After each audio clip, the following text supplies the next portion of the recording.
අලිමාවට ඡන්දේ ඇයි මොකද උඹ දුන්නේ සමහරු මගෙන් අහනවා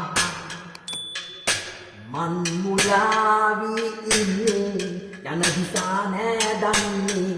මන් දිසාවක් හොයනවා මට මගේ ප්‍රතිලාභ විතරක් ලබා ගන්න නෑ එහෙම කැත චේතනා මතු අනාගතයේදී මුළු රටම ගොඩ යන්න ඒකයි මගේ ප්‍රාර්ථනා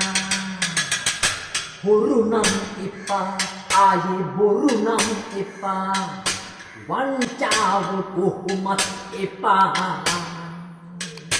පෙර වාගේ රට කරපු විදිහටම වෙනවා නම් මට ආයේ අනුරක් එපා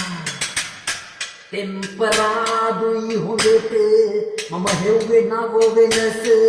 අසරණ කමින් නෙවෙයි කියලා විශ්වාසයක් හිතට